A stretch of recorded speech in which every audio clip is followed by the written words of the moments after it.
Hey dudes, welcome to Splat from the Past, the only 80s themed horror and sci-fi show where things can get totally radical. Now today I will be welcoming the star of one of my favorite cult films from Down Under, Ned Manning, and he was in Dead End Drive-In. If you've never seen this movie, check it out. It is a gem from the 80s. It's a low-budget exploitation movie about a guy who is confined to a drive-in for a few nights, few days, few nights with his girlfriend because they have entered a maximum security prison where people are being segregated. Lots of Reagan era stuff is going on there. It's a crazy movie. You should check it out. It's a fantastic film. I'm having him on the show today to talk about that, talk about the plays he's written, maybe a couple other credits. And hopefully it'll be a great conversation in the midst of all this craziness that's happening in Georgia tonight. Let's just pray and hope for the best. So yeah, here is my interview with Ned Manning. Hello. Hey Ned, welcome to the show, sir. How are you? Wow, work. I'm good. This is such a great honor. Thank you for taking the time today. Oh, look, my pleasure. So, going back in time, did you gravitate toward acting at an early age? I did. I'd always wanted to be an actor. But I sort of came to it by a rather circuitous route. But I went teaching first. But I'd always been in plays and things as a kid. I actually did a couple of films as well as a kid. And then I was a bit nervous to go. I wasn't really confident enough, to be honest, to have a crack at it when I left school. So I went to uni and did arts, and then started teaching. But I'd always had this, acting bug that we have. Yeah, I think everybody in the entire world has somewhat of an acting bug. That's true.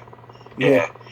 So I was teaching up in the country, and actually some travelling players came to the town that I was teaching at, and I just thought, this is what I want to do, So I eventually resigned and threw my hat in the ring as an actor, basically.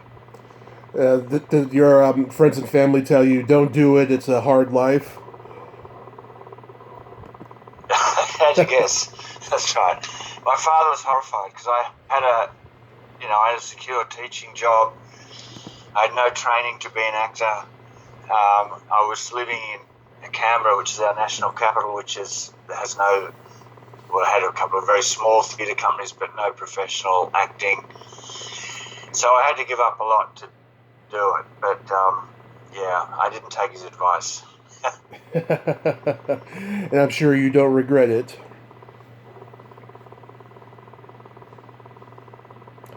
I'm sure you don't regret not taking his advice.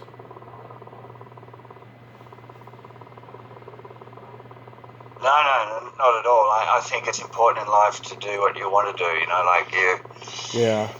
In my case, I didn't want to spend the rest of my life thinking about how good, criticising everyone else and thinking how good I would have been if I didn't have a go. So, no, I don't regret it at all.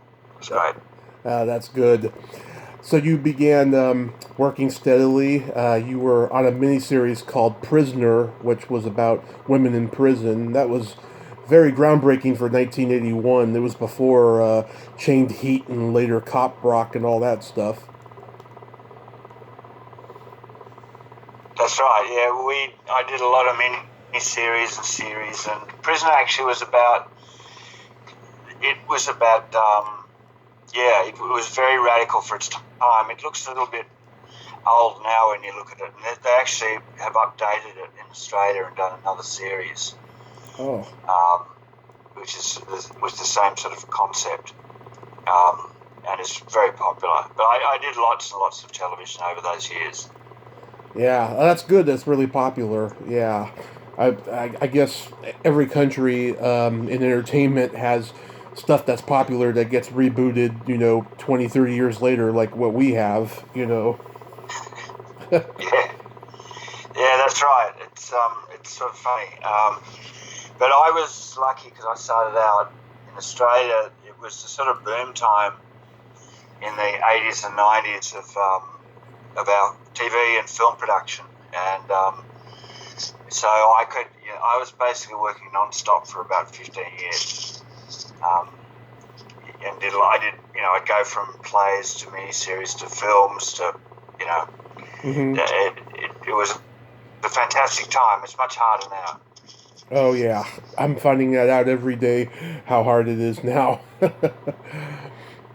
So, how does Dead End Drive-In come into your life? Yeah, right. How does Dead End Drive-In come into your life? Well, it was really it's quite curious actually because yeah. I was rung up by my agent who asked me how old I was, and it actually wasn't. It was a temp who was working at the agency, who didn't know how old I was because my agent obviously did. And I said, "How old do you need me to be?" And she said, "Well, we're doing this film about this 20-year-old. They're doing a film and they want you to audition." And I said, "Well, tell them I'm 25." So I wasn't, but I actually was quite a bit older. But yeah, so then I just auditioned, as you do, and I was really lucky to get the role. Yeah, I think Brian told me that you had lied about your age, but I watched the movie earlier today. I mean, you still look like you could pass for 20 in that movie. I mean, you did look pretty young. Yeah, thank you. Yeah, well, actually, my rationale was that there are a lot of actors don't talk about their age, particularly female actors. Yeah. So I figured if they thought I was, if I looked the part, and to be honest with you, I think playing a younger character was quite challenging in lots of ways. And I think it's what you do on screen that matters. It didn't really matter to me. It didn't matter that I was older. I was regarded as a white lie, but Brian got a bit of a shock when he found out, to tell you the truth. Yeah, but because it was a different time and it wasn't the time that you were 20 in, was that difficult at all? Playing a character who was 20. In Yeah, it was. It's as challenging as playing a character who's 10 years older than you, or 20 years older than. I mean, a lot of people play. I mean, we've all seen films with people who are playing characters who are way older than they are. I mean, we've just seen, like, it's common. I mean, they do it with makeup and stuff, but yeah, I think it was just as much a challenge to play a younger character as it would be an older character, and no one had any idea. So it was there's a little bit of subterfuge, I suppose, from me that, I'm not the first actor to have not been entirely honest about their age. Put it that Yeah. way. Yeah, many people haven't. Some people have died in recent years, and their real age was revealed, and I was like, really? Wow, Yeah, yeah. Well, I mean, ultimately, as I said before, it's what you do in the role that matters. And the people accepted me as that character, and for me, it was a really incredibly exciting break. It was. Mhm. I'll never forget it, obviously. Yeah. When you read the script, what did you think of it? Um, I was look.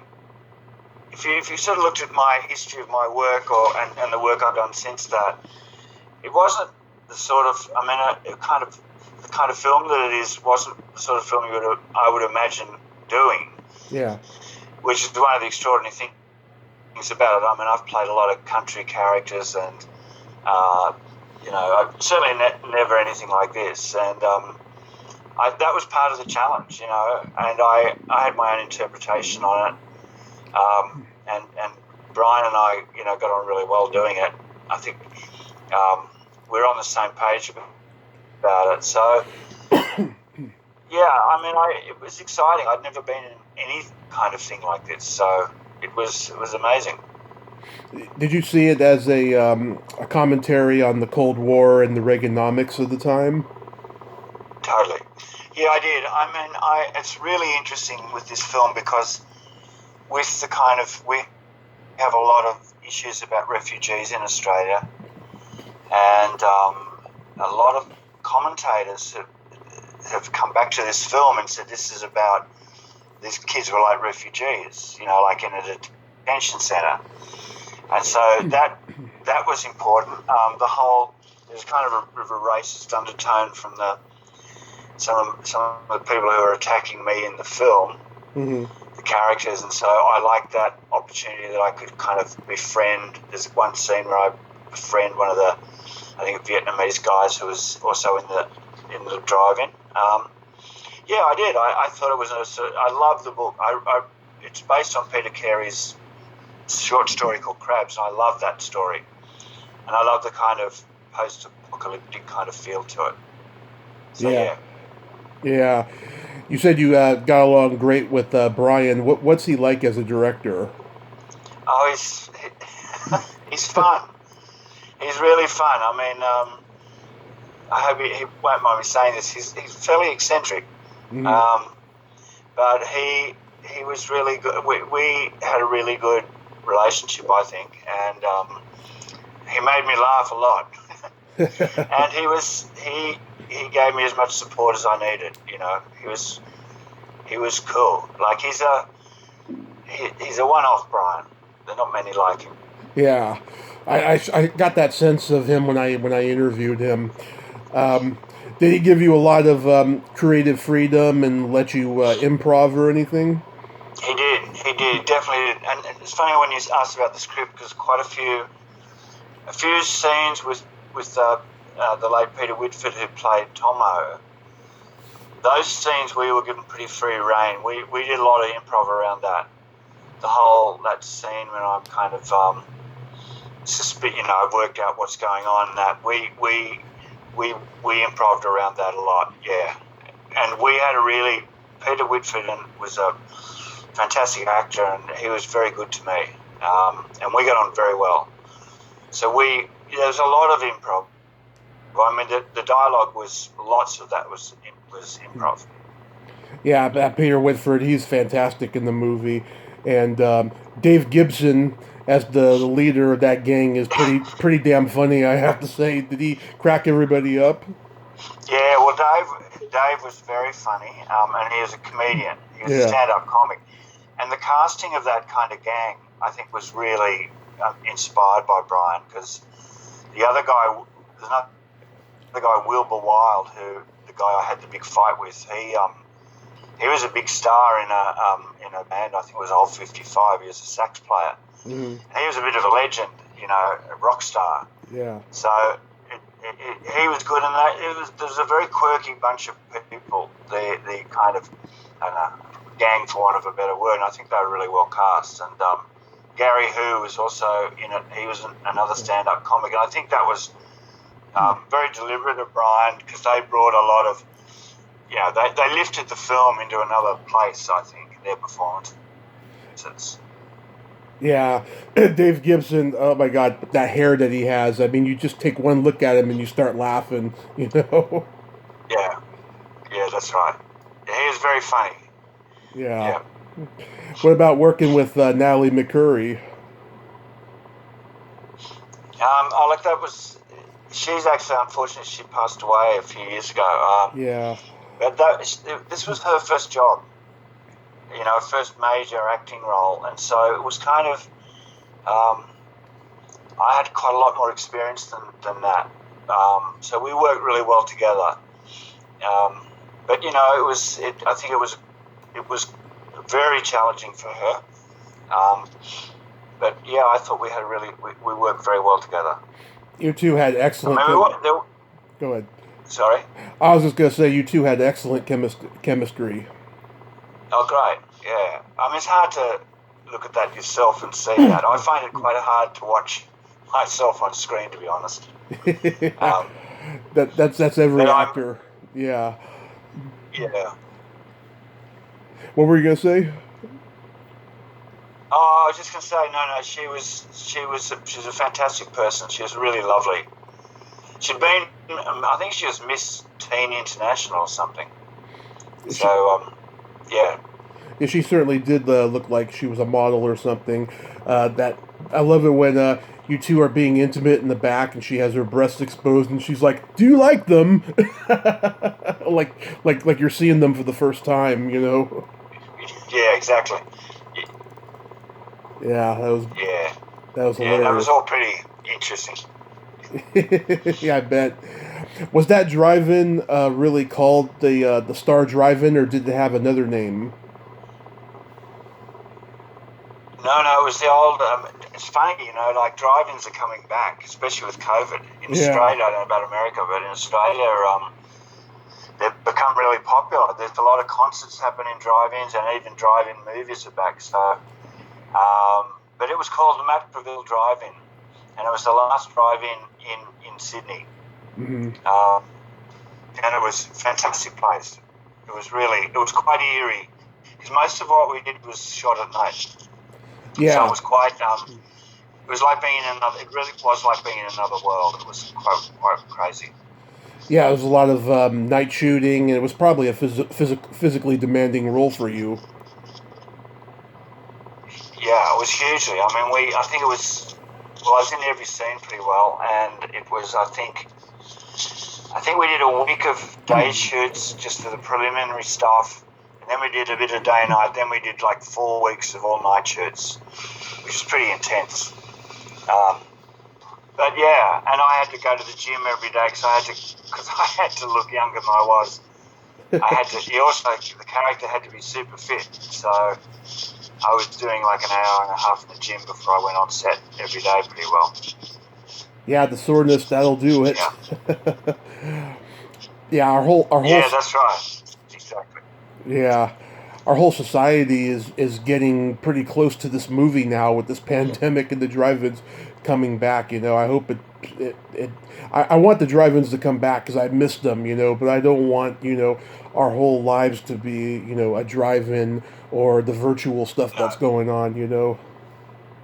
Yeah. Look, I think one of the it is extraordinary how this film has just lived and lived, because lots of films, particularly Australian films made in the 80s, a lot of them have just sort of disappeared from sight. Right. But this keeps keeping on. It's incredible. Like, the fact that I'm talking to you all these years later is it's pretty amazing, because I think it does, and I think a lot of that owes to the Peter Carey story, that it's got a kind of universal quality to it.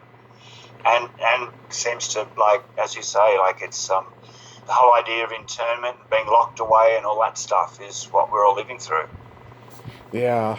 I'm a big fan of Australian movies from the 80s. I'm a big fan of Bruno Lawrence. Did you ever work with him? Yeah, I didn't work with him, but I knew him. I knew him and knew of him, yeah. He was a fantastic actor. Yeah, the Quiet Earth and Heart of the Stag and movies like that. He was very, very good, I have to say. Yep. Did you think that this movie would spawn... Yeah, well, it's a funny business. Yeah. Sorry? I was going to say, did you think this movie would spawn a sequel? No. I didn't think about it, to be honest. I mean, I don't think in those days sequels were as much a thing as they are now. Yeah.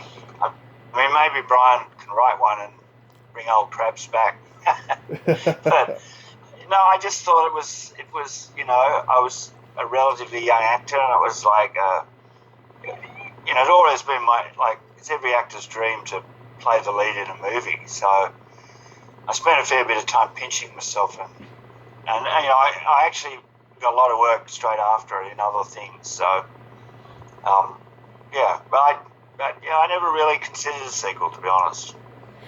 Yeah, because I did. I don't know. Yeah, I think I read or he told me that he had planned on doing a sequel, but because the movie wasn't a huge hit, that's why it didn't happen. Yeah. Well, the whole release, that's the whole thing about it, is that I think the distributors got cold feet, and then there was initially there was going to be I'm sure Brian told you, an 1800 cinema release in the States. Yeah. And then they wanted to dub it into American voices.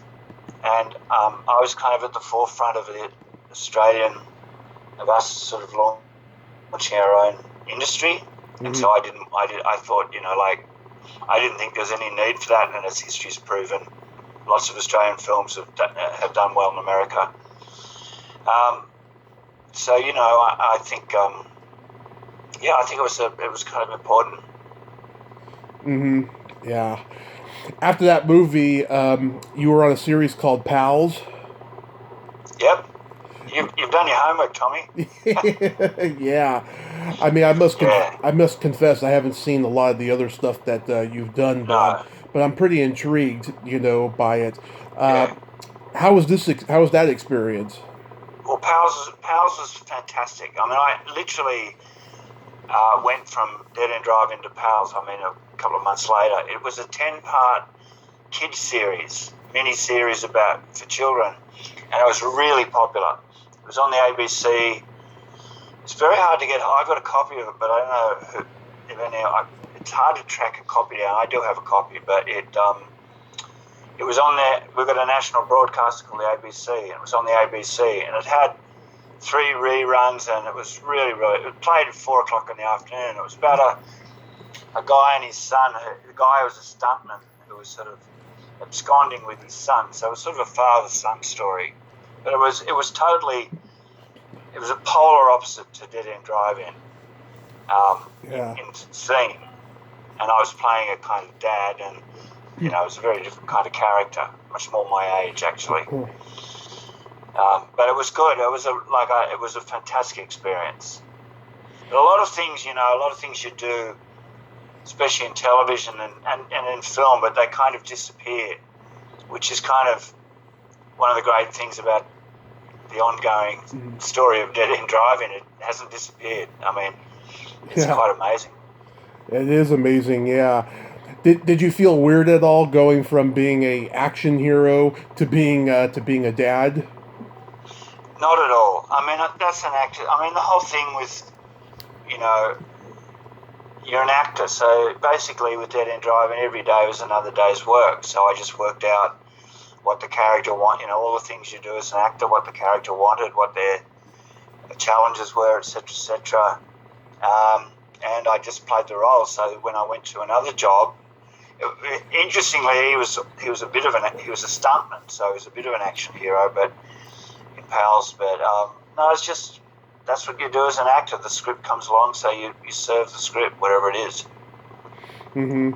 That's a good attitude to have if you're a true thespian actor, because stars, they don't care just as long as they look good, in whatever. Yeah. Well, as you probably know, I write plays and stuff as well, and I was interested in the craft of acting. And I still am. I'm very passionate about it, and I teach it, and still act if I get it. Someone offers me a job, and that's what you're into. It's not. I didn't kind of go on Dead End Drive-In on the set going, I'm the hero. I just thought, what are we doing today? So that it does come down to what you're doing, basically moment to moment, scene to scene. That's what it's about. You don't think of anything else except that it did get released at Cannes and was a big hit at Cannes. And my one regret is I didn't go to Cannes. Oh. I wish I had that experience. That would have been pretty cool. Oh, were you working on another project by then? Well, I was sort of about to, but it was no one offered.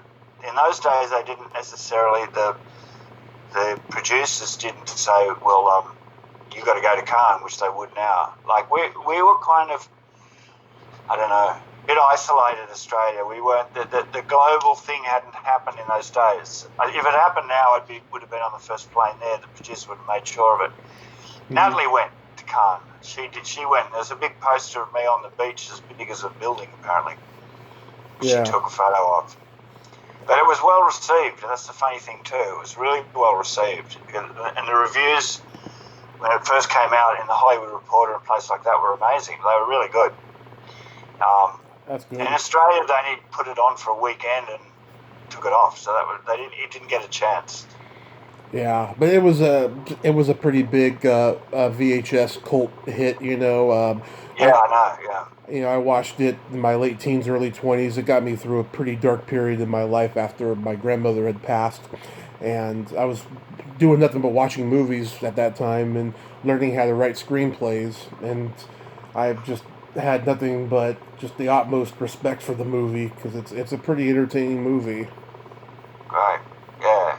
Yeah. Well, that's right. Yeah. It's it is. It makes you. I think the thing about it is that it makes you. It actually has. It makes you think. It has ideas behind it and a theme, and it's all wrapped up in this kind of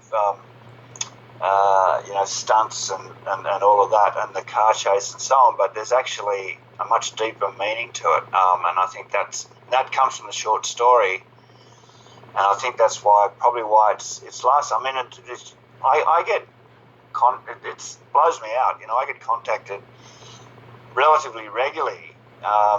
When it went on to Blu-ray, it became really popular in the States, apparently. And, you know, sometimes people send me a message asking for a photo, which is pretty bizarre. But, you know, it's a funny business. It is very funny business. So what made you transition into writing plays? Well, look, I'd already been writing them. When I was I taught when I left uni, and then I'd always been interested in writing, and I wrote a play. My first play was called Us or Them. It was about teachers and students, and it happened, I think, before Dead End Drive-In. Yeah, it did. So I'd written this play, and before I'd even become an actor, I was writing plays and producing them and acting in them and doing all that. So I've always loved theatre, and I've always loved. There's nothing better than sitting in a theatre and seeing your play come to life. It's an extraordinary experience, and I've been lucky to, you know, have that happen a few times. Had you played with the idea of writing plays while you were beginning in acting? Yes, they were totally concurrent. Yeah, and I think I learned a lot about acting from writing and vice versa. But I was consumed by. I read about it. I went to the theatre a lot. I was involved in a theatre company called the Gibson Theatre Company in Sydney, mm-hmm. which did all Australian plays. So yeah, it was my complete life. I mean, when I resigned from teaching for 15 years, I did nothing but act and write and direct and dream. You know. Mm-hmm. Did you ever work with Vernon Wells? No, but I know who you mean. Yeah, he was in. I didn't know much about Brian's work before this film, to tell you the truth.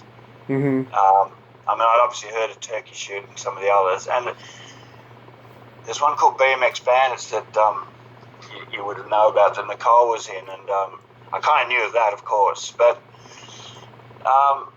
yeah, it's just I don't know. I was just lucky. It's quite a bizarre thing. Yeah, you must be worried about the future of live theatre. Look, people have been worried about the future of live theatre since the Greeks, the ancient Greeks. I actually think there is something, and David Mamet said this. There's something unique about what happens between an audience and the players. It's very truthful, very honest, and very open. And I think it'll last. I don't think nothing will kill it. Everyone thought TV'd kill it, and everyone thought. It's like going to the movies, you know, like we could all watch movies online or reading books. We could do that online, but people want to go out, and I'm not at all worried about the future of theatre. Wow, yeah. How long ago did you start teaching? Oh my God, This will get you going. 1973 was my first year teaching in Tenterfield, New South Wales. I wrote a book about it. Wow. So do you get a satisfaction teaching that you don't get acting? Sorry? Do you get a satisfaction teaching that acting doesn't provide for you? No, that's a really good question, though. No, not at all. It's just different. I'm still teaching because I love it. You know, I love, the moment when you see the light bulb go on in a kid and they find confidence in doing what they're doing. Yeah. I mean, I teach school kids, not adults, so that a lot of them fantasize about being actors, but I know I'm quite good at. I think acting in film has taught me how to compartmentalize things. So when I'm acting, I'm acting. It's actually a great freedom to be acting because you just turn up. Yeah. You know, everyone looks after everything else, but teaching kids acting is about teaching kids confidence, I think. And it's very, very rewarding. I love it. I still love it. Yeah, I mean, it must be very nice to get adults years later who you taught when they were kids and telling them how much you meant to them. Yeah, totally. I mean, I read this book called Playground Duty, which is kind of a teaching memoir. It's not a personal memoir. It's a memoir about my life as a teacher, and that is one of the things I talk about in the book. It's like. And I have a lot of friends to this day on Facebook and other stuff that from those days. I got a whole raft of friends who I taught that have gone on. They've got kids and some of them grandkids, but it's great. Yeah, I love that, and I've taught quite a few people who've gone on to have very big careers. So that's pretty cool. That's wonderful. Do you have any Do you have anything new in the works that you're working on? Yeah. I'm for my sins. I'm writing a novel at the moment, which is a very, very challenging for a playwright. It's a very different medium, as you know, and requires a whole new discipline. But yeah, I'm always doing something. I kind of I've written over 30 plays, and I'm either I direct work with kids. So but this is a big project, the book. Yeah. Is it your first novel? It's my first novel. Yeah, I've written, as I said, over 30 plays, and Playground Duty is a work of non-fiction. And I've written shorts. I write all the time. I'm a writer, so that's what we do. Absolutely. Have you thought about writing your memoir though?